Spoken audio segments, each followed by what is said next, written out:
If you need help, then dial your operator. Have no fear, fellow citizens. The Mediator is here. Welcome back. Now it's time to get to the top 8 international headlines and developing news stories that made in this week. Do you feel lucky? Put down the cards and get what's good for you. Vitamin mediation. It's good for you. It's good for the soul. It's good for the spirit. And it's good for the family. Being informed. Sharing the love of stories through mediation. Wee! That's a good idea. Let's get to it. Story number 1. Did technology sneak its way into our everyday lives? Not only have cell phones now been involved in our everyday life, but computers are everywhere collecting data for users. Technical devices are even taking the place of where people used to be, including work. The technological takeover has its pros and cons, though, folks. The cons are that somebody is out of a job, and the pros are that the company is being able to stay in business that's producing the technology while also minimizing cost. So they're leaving you out of the picture, especially if you're on the payroll. People are also reporting that the constant screen time is affecting some users' sleep cycles, their patterns. People have also been reporting about not being able to fall to sleep because of constantly being in front of a computer, and on top of that, they're reporting some other things as well. They're saying that cell phone screens and computer screens are taking over their child's day-to-day life. Now, technology has also changed users' social and sex habits. Also, according to some reports, not only are people getting their information online through multiple sources, including other people, but some of this information is not correct. And some people are also falling into sex traps in the online market. Some people are being responsible inside of this story and inside of this when using with the increased use of technology, and some people are just not being responsible at all as technology is continuing to take over our everyday lives. Now, Twitter is just one of many social media companies that are battling the disinformation that has been put out on their social media platforms.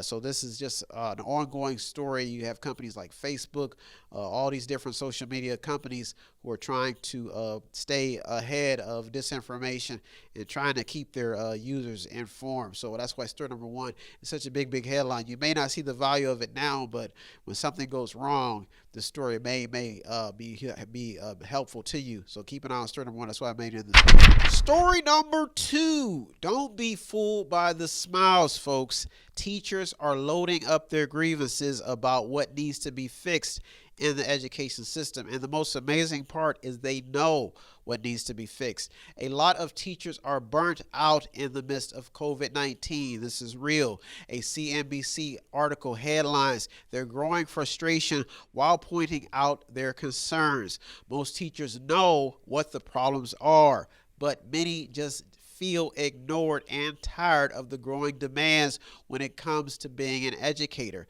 Lack of students and parent preparation and the ability to meet the needs of educators is a large percentage of the problem. Student behavior and the ability to effectively teach is also a growing concern. That's why story number 2 made it this week. Story number 3. Manufacturing, energy, and steel production is pivotal to a U.S. economic comeback. Don't ask me. Ask the businessmen. Because of work restrictions, the manufacturing business has been taking hits. Now, with these hits comes costs.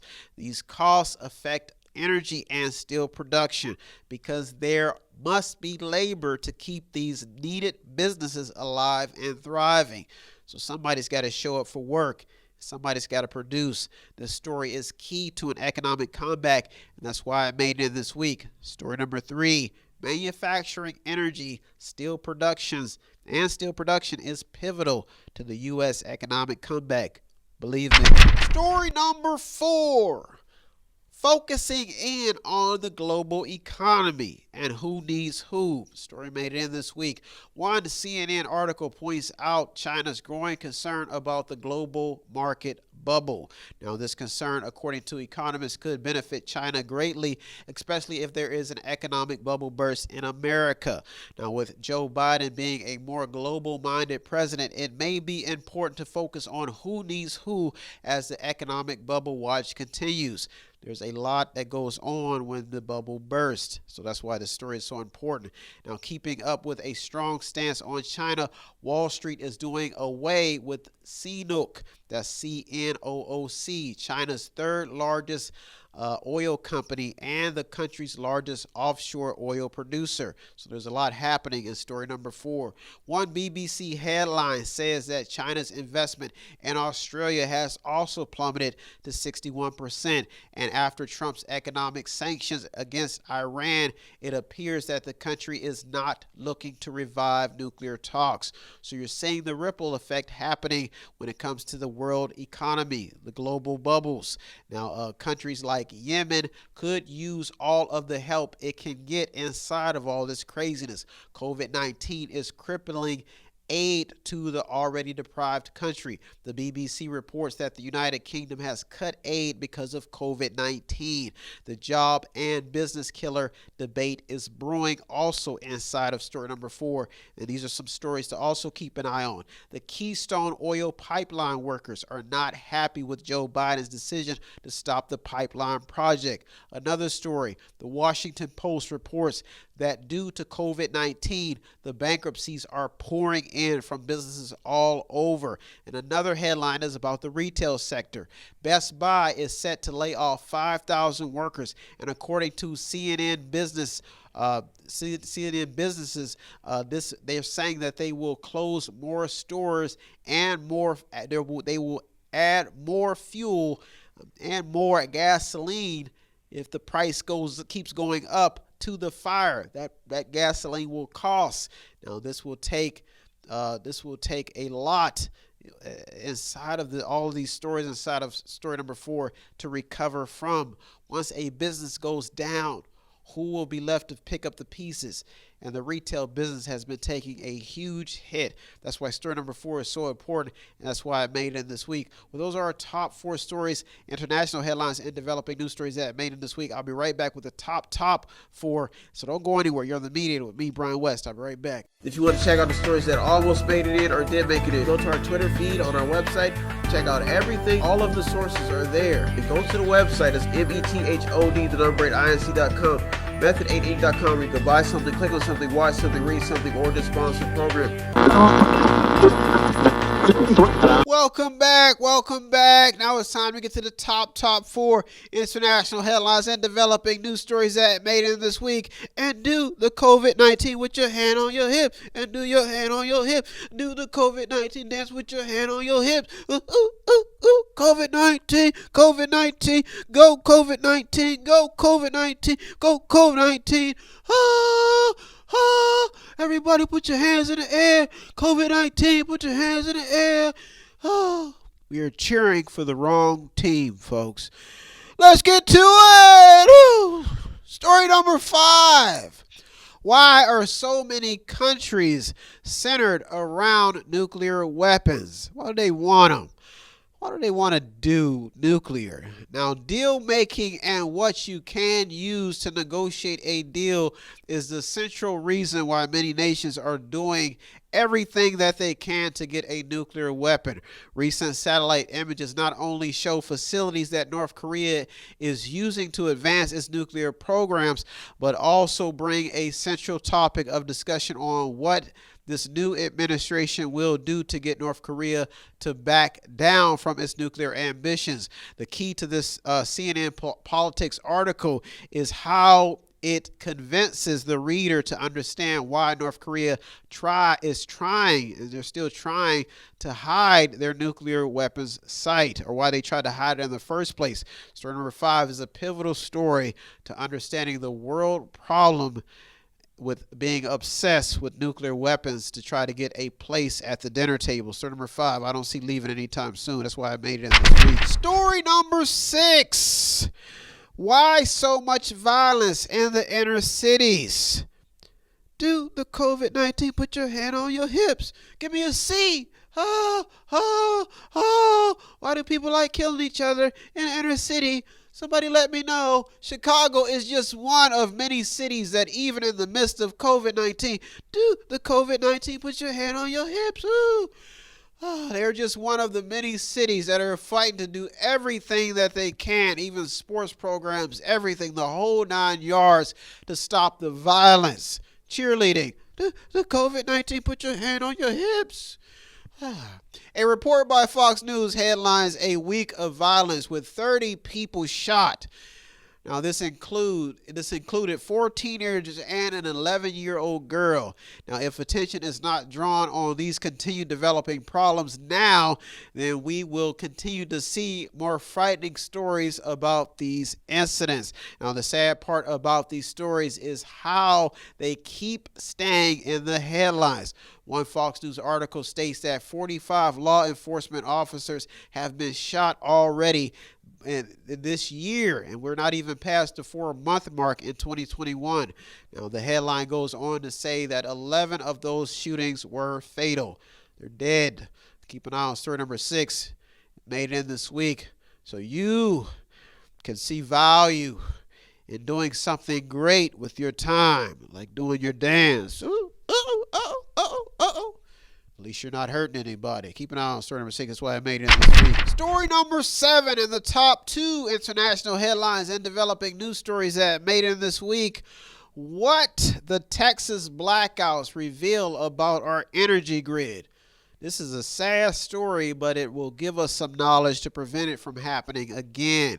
Keep this in mind about the Texas blackouts.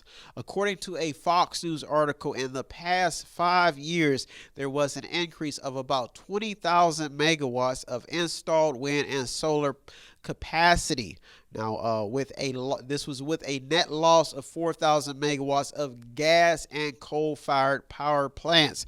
Now, the article stresses that if the 4,000 megawatts had not been retired, it would have saved the lives of people in the 2021 winter storm that hit Texas. Now, the article also points out the importance of a reliable safety margin that should have been put in place just in case something went wrong, but it wasn't. Now, what is key in this story is how the article points out that electricity must be produced the moment it is needed to be effective. Now, as plain as day, this article gives us what we need, the feelings, because it points out the importance of a backup energy grid and the fact of how important fossil fuels are to keeping our homes heated and communities powered, which is useful information. Also added to the story, a Texas electricity provider has also filed for bankruptcy after the winter storm crippled the state, revealing what poor weather and faltering energy grids can do if we don't stay on our toes or on our feet. Now, a New Jersey plumber, this is on a positive note, a New Jersey plumber and his family drove for over 22 hours to help the Texas storm victims, according to a Fox News report. So story number 7, the reason why I made it to the top 2 this week, because it keeps us informed, it keeps us on top of our game, especially when nature strikes. Story number 8 and the top international headline and developing news story that I made in this week. Whew, I still got some left in me. Do the COVID-19, put your hand on your hip. Do the hand on your hip. Do the COVID-19. Story number 8, top story. Is taxing the rich the answer? Money. 3 Democrats, including Elizabeth Warren, wants to tax the ultra-rich.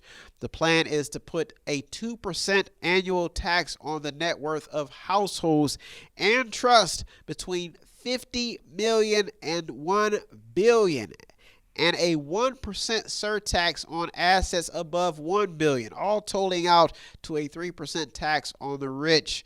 Elizabeth Warren wants the wealthy's money. She doesn't know where else to get it from. In America's ongoing money problems, the question is, where will the money come from? Like I said, to pay the bills. Nobody knows where to get it from. So who will be taxed? Can you tax the poor who have nothing? The solution has always been to go after the rich who have all the money.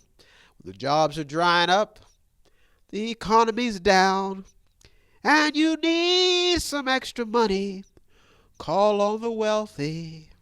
They will provide. Well, those are our top 8 local and international headlines and developing news stories that made it in this week. I hope you got something out of today's program. I always get something out doing the research. As usual, I'd like to thank all the news outlets, the journalists, the media, the people on the front lines. You deserve all the credit. I'm just the man in the middle, the mediator. If you want to show some support, it does not take much. All you have to do is visit the website on the screen, buy something, click on something, watch something, read something, or just sponsor a program. Thank you so much for tuning in this week. I will be back next week looking through over 200 or more stories just for you to keep you informed. That's the goal. So thanks so much for tuning in. Have a good week, everybody. Peace. If you need help, then dial your operator. Have no fear, fellow citizens. The Mediator is here.